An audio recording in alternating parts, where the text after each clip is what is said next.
So was Jesus born on December 25th? Of course not. The whole story of Jesus' birth covers a period of maybe 10 years, because King Herod died in 4 B.C., and the census that they were supposed to be going for didn't take place until 6 or 7 A.D. So either Mary had a 10-year pregnancy. How awful. Or somebody got the dates fairly well screwed up. Or he was born 10 years premature. That's how. I don't think he was born at all. I think he was simply a composite of all these other saviors. The interesting thing about the 3 wise men is that came from Egypt. And you know the constellation Orion has the 3 stars in the belt. The 3 stars point directly to the brightest star in the heaven, which is Sirius. And that was the star of Osiris, who was also born at the winter solstice. And when Sirius rises in the land of Egypt, it signaled the flooding of the Nile, which was where the crops could grow for the next year.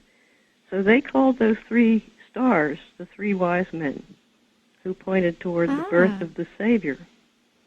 And I can't help thinking of that when I look at the constellation Orion and think, well, you know, the Savior's still there and still being born. And welcome to the conclusion of today's show, Freethought Radio. I am Dan Barker with Annie Laurie Gaylor, and we've been talking about all those things they didn't teach you in Sunday school about Christmas. We're talking with author and scholar Barbara G. Walker.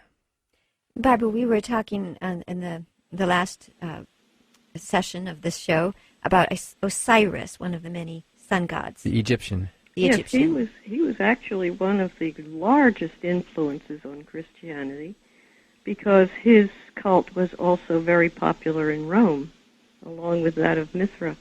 And many of the statues of Isis holding her baby became taken over by the church and converted into Mary with the Christ child.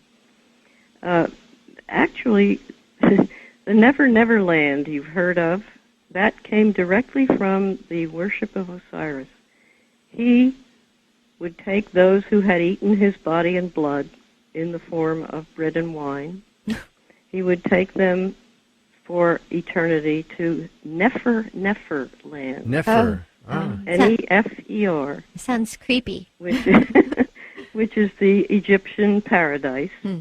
And they would live in green pastures and still waters. This was specifically stated in Egyptian hymns. And we have another here, a death-based religion, don't we? Yeah, of course. Just and like of course Christianity. It was taken word for word and put into the Christian Bible. He was also called Son of the Sun, or Serapis, and he became one with his father. So actually, the sun god was born of the same female who was his mate. In other words, the mother of God and the bride of God were one and the same. Well, that's even more complicated than the Trinity, isn't it? Sounds very incestuous to me. But it's very interesting that people never questioned this, never found it the least bit worrisome or bothersome that the gods did these things. So the point is that when Christianity was getting off the ground, all of these stories and myths and beliefs were already floating around in consciousness. And Christians then, what do? Did you just tell everybody they changed the names, but the story stayed the same? No.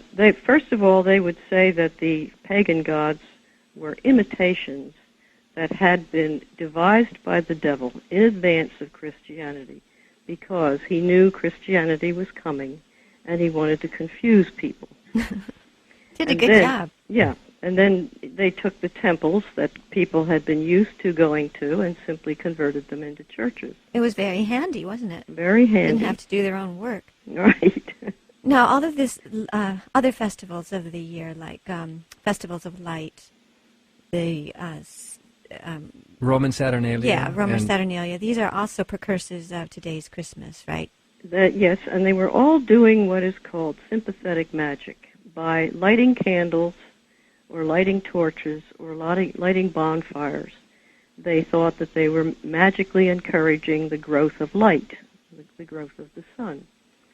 And the Saturnalia was basically a big feast, and so by eating a lot, they were encouraging the gods to realize that people will be hungry and they need food for the coming season. So all of this is what Sir James Frazer called sympathetic magic. In order to make the event happen in reality, you do an imitation of it. Was the evergreen the same thing? The spring Yes, was green? Of course. The evergreen stays green all winter, which makes it a wonderful plant, as opposed to other plants that die in the fall. So the plant's vitality is worshipped. What about the gift exchanges? Oh, yeah, that's another sign to the gods that our children need things. Mostly the gifts given to the children were in the form of treats, things to eat, to demonstrate to the gods that the children needed sustenance. And Santa Claus came from from a very long tradition of giving gifts to children, not only at the solstice, but also at the autumnal equinox, which of course became Halloween. And we still give sweets to children at Halloween, we do. And we've forgotten why. Well, because it's kind of fun. It doesn't rot their teeth. And a lot of these things are just fun. Now, today it makes sense to put candles in your window or fake candles to light things. And we can do these things, but it is a good idea to know why, isn't it? Didn't the Puritans say that Christians should not celebrate Christmas? Oh, they did. They were very much opposed to it because they knew that these things were pagan. And lots of other religious people have objected to what they call the secular part of Christmas. But personally, like you, I love the secular part of Christmas. I think it's fun. Yeah, and nothing wrong with anything that's fun and makes life enriched. And thanks so much for joining us today, Barbara. Your book, The Woman's Encyclopedia of...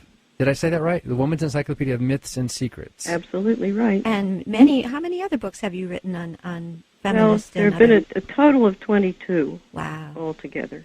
And we are lucky enough to have you as a columnist for Freethought Today, so you can read Barbara G. Walker in the pages of Freethought Today, available at ffrf.org. So thank you so much for joining us. Thank you. It's my pleasure. And happy December. Thank you. Happy winter solstice.